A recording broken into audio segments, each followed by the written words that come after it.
Good afternoon. This is Anastasia Bashir with a news brief.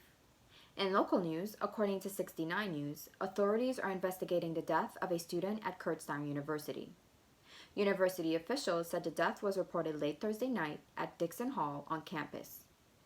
Kurztown University Police, Pennsylvania State Police, and the Berks County District Attorney were at the scene investigating. The campus was not locked down, said university officials. The Berks County Coroner's Office did say that the student was female but declined to release any further details. The Coroner's Office will complete an autopsy and toxicology testing later today. The university will be offering counseling services to any students who may need assistance. In national news, according to CNN, as cases of COVID-19 continue to rise, Chicago has issued a stay-at-home advisory. According to a news release issued on Thursday, residents are encouraged to stay at home and only leave for school, work, or other essential needs like seeking medical care and grocery shopping. Residents are strongly advised to not have any guests in their homes. Chicago has reached a critical point in the second surge of COVID-19, demanding that we undertake this multifaceted and comprehensive effort to stop the virus in its tracks, said Mayor Lori Lightfoot in the release. The advisory, which starts on Monday, will remain in place for 30 days. It also imposes a limit on in-person meetings and social events, restricting them to just 10 people both inside and outside. According to the city's COVID-19 dashboard, Chicago has 122,712 total cases since the start of the pandemic.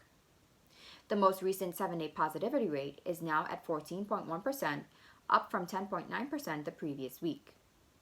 This dangerous trend is countrywide as COVID-19 numbers are continuing to reach record highs, with hospitalizations and deaths accelerating at alarming rates.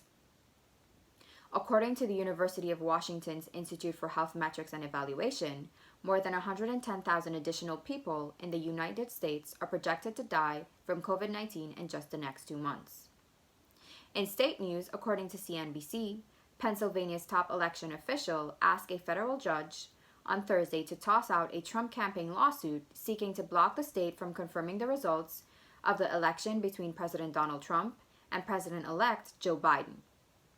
Lawyers for the Commonwealth Secretary Kathy Boockvar wrote a 45-page motion for dismissal, in which they wrote, "The voters of Pennsylvania have spoken, and the court should deny plaintiffs' desperate and unfounded attempt to interfere with the vote counting process." The hard-hitting motion railed against the nature of the Trump campaign's lawsuit, which was filed just 2 days after the news outlets, including NBC News, projected that Biden would win Pennsylvania's 20 electoral votes, becoming the 46th president of the United States. For all things ESU, according to the ESU Insider, the Global Entrepreneurship Week will be returning to Monroe County from November 16th to 22nd, hosting different workshops for business professionals and entrepreneurs free of charge. One event which will be held for ESU students will be at the weekly Dragon's Den Zoom meeting. Dragon's Den, a student business pitch competition, will be held on Tuesday, November 17th from 3 to 4:30 p.m., where ESU students will compete for cash prizes in a business pitch competition. Now for a look at today's weather. It is currently 48 degrees. Today's high is 54 with a low of 48. Tomorrow's high will be 48 with a low of 30. This has been Anastasia Bashir with your news brief.